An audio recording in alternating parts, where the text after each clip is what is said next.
Intermittent fasting doubles your risk of dying from a heart attack. A recent television news report has stirred widespread concern. It claimed that intermittent fasting, especially the 16-to-8 model, where individuals fast for 16 hours and consume all their daily calories within an 8-hour window, could increase the risk of death from cardiovascular disease by as much as 91%. This information spread rapidly across the media landscape, shaking the confidence of countless people who have embraced intermittent fasting as a longevity secret in recent years. But is it really true that fasting for 16 hours a day is weakening your heart hour by hour?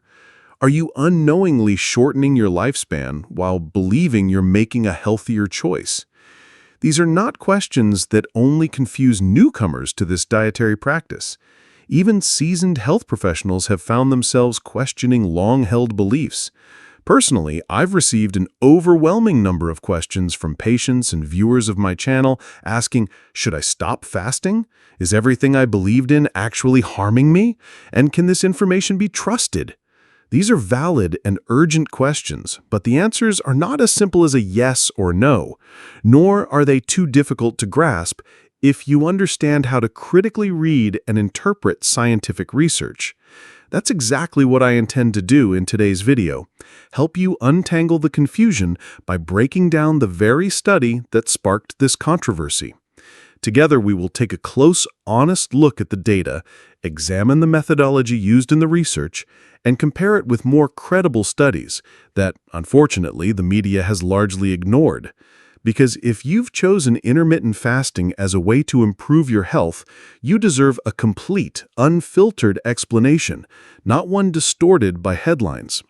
And most importantly, at the end of this video, I will share a real-life story of someone who nearly overlooked a serious warning sign simply because of a misunderstanding caused by a misleading television report. Now, regarding the study that caused this public alarm, it was, in fact, an observational study presented in March 2024 at the annual scientific sessions of the American Heart Association, AHA. In this presentation, researchers claimed that individuals who followed a time-restricted eating pattern, consuming all their meals within an 8-hour window, typically fasting for the remaining 16 hours of the day, faced up to a 91% higher risk of cardiovascular death compared to those who spread their meals over a 12 to 16-hour period each day. That is indeed a shocking number, if you only hear it without context. But here's what the news report failed to clarify. This was not a randomized controlled trial, the gold standard in modern medical research. Far from it. Instead, the researchers based their conclusions on data drawn from a large-scale survey in which participants were merely asked to recall and self-report what they had eaten in the 24 hours prior to being surveyed. Now let me ask you, can you clearly remember what you had for breakfast the day before yesterday, or what you ate for dinner? If not, you're not alone. Food recall is notoriously unreliable, and human memory, especially when it comes to dietary intake, is full of gaps and biases. Yet this entire study hinges on such vague recollections. Worse still, the study did not account for key confounding variables, factors that significantly influence heart disease risk. These include physical activity levels, the type and quality of food consumed, sleep patterns, socioeconomic status, and more. In other words, those who ate within a shorter time window may have had other underlying risk factors. Perhaps they worked night shifts, lived under chronic stress, or maintained generally unhealthy lifestyles. The elevated cardiovascular mortality risk may have more to do with those behaviors than with intermittent fasting itself. Another noteworthy point, the study was funded by the American Heart Association, AHA, the very organization that presented it. The AHA has a complex history when it comes to dietary recommendations. In the past, they strongly promoted refined vegetable oils and advocated for severely restricting cholesterol intake from eggs and red meat, guidelines that have since been reevaluated and, in some cases, reversed. Now, this doesn't mean that a study funded by the AHA is automatically flawed or biased, but when the sponsor, the conference organizer, and the media messenger are all the same entity, it calls for a more critical and objective interpretation of the findings.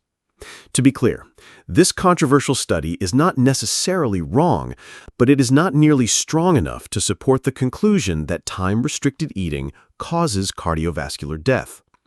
What it shows is merely an association observed in a particular population, based on short-term memory and without properly adjusting for confounding factors. In science, and especially in medicine, association does not equal causation. Making life or death claims based on an observational study like this is both irresponsible and misleading.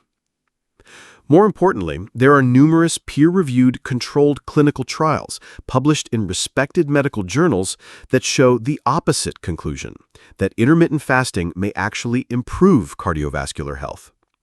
These studies demonstrate benefits such as lowered blood pressure, reduced lipid levels, improved insulin sensitivity, and enhanced cardiac function.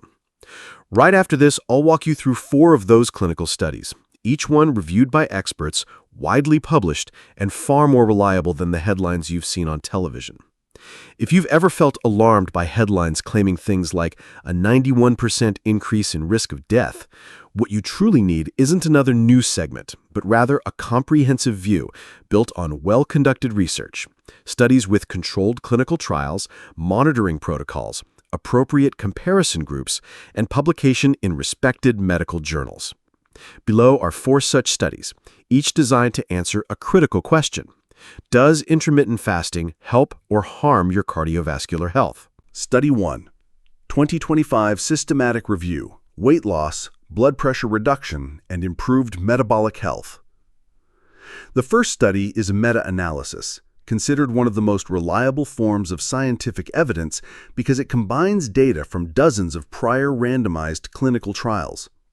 Published in Current Nutrition Reports in July 2025, this review analyzed 56 studies involving both intermittent fasting and time-restricted eating with thousands of participants.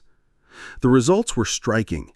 Individuals who practiced fasting or limited their eating window experienced an average weight loss of -5.18 kilograms, a waist circumference reduction of -3.55 centimeters, and a systolic blood pressure decrease of -7.24 millimeters of mercury. Diastolic blood pressure also dropped by -4.70 millimeters of mercury. These improvements represent significant reductions in the primary risk factors for cardiovascular disease.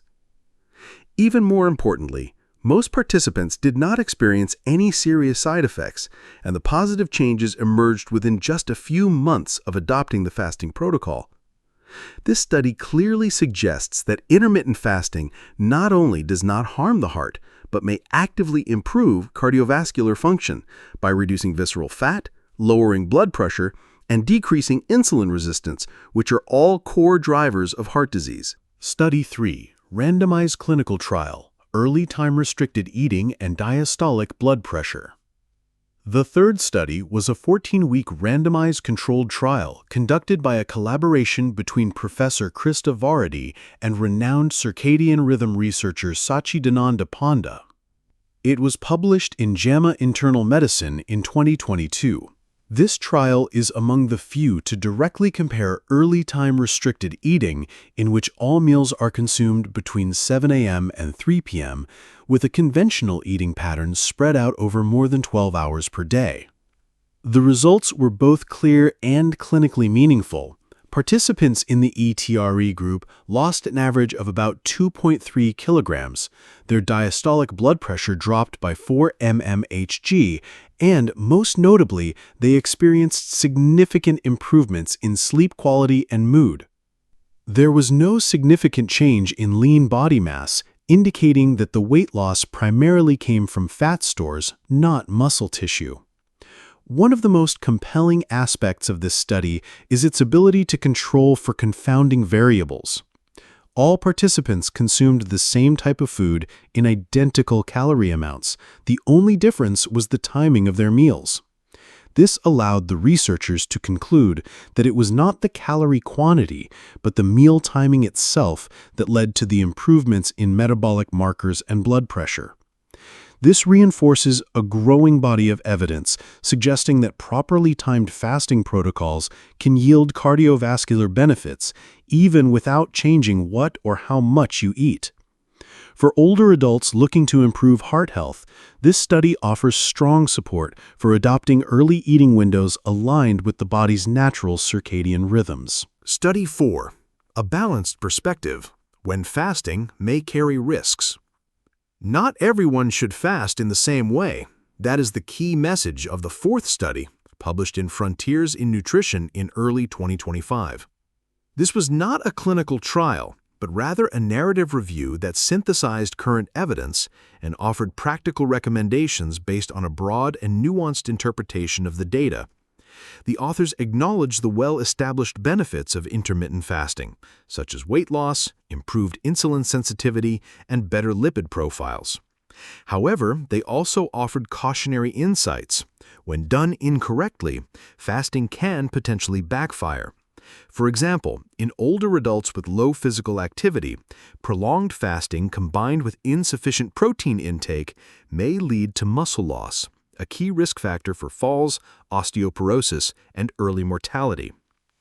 Moreover, fasting patterns that are misaligned with circadian biology, such as skipping breakfast and eating late at night, can disrupt metabolism, impair sleep quality, and elevate stress hormones. These outcomes are particularly concerning in older populations who already face age-related changes in sleep and hormonal regulation. This review strongly emphasized the need for individualized dietary strategies, tailored to each person's age, health status, lifestyle, and treatment goals.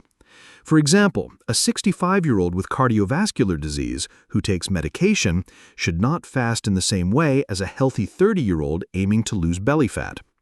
The key to long-term success lies not in rigid one-size-fits-all rules, but in flexibility, personalization, and a deep understanding of the body's evolving needs.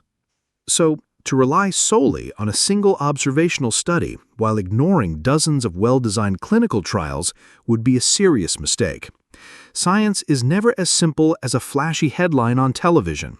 And in the next part, I'll share with you a real-life story from one of our viewers, a man who almost gave up on his health journey because he believed his persistent fatigue was simply due to aging with no connection to his heart. But the truth turned out to be quite the opposite. Misinformation doesn't always cause immediate harm, but it can cause you to overlook something important, or worse, lead you to abandon a method that might genuinely benefit your health. That's why I made this video, not to defend a trendy diet, but to protect your ability to make informed, thoughtful decisions based on credible scientific evidence. Intermittent fasting is not a miracle cure. It's not right for everyone. But when practiced correctly, in alignment with your circadian rhythm, with sufficient protein intake, and under medical supervision if you have underlying conditions, fasting can be a powerful tool to improve weight, blood pressure, insulin resistance, and even cardiovascular risk. This isn't a personal opinion. It's what multiple clinical trials have demonstrated. By contrast, the controversial study you saw on television, despite the shocking statistics, remains just an observational study based on short-term dietary recall and has not yet undergone peer review. That's not a strong enough foundation to overhaul your daily routine, especially if you've already experienced real, tangible benefits from fasting. And especially now, at a stage in life when every health decision carries weight, it becomes even more critical to distinguish correlation from causation. Just because two things appear connected doesn't mean one causes the other. If you've ever felt overwhelmed by conflicting health information, I want you to remember this. You don't need to change your life because of a shocking headline. but you should reevaluate if the evidence clearly points to a benefit or a risk. In science, there's no room for blind faith, but there's also no reason to abandon something that works just because of a hasty news report. If you're currently practicing intermittent fasting or know someone who is, please share this video. And if you've never fully understood fasting, I encourage you to watch the video linked beside this one, where I explain how to follow this approach safely and effectively, especially for adults over 60 or those managing chronic health conditions.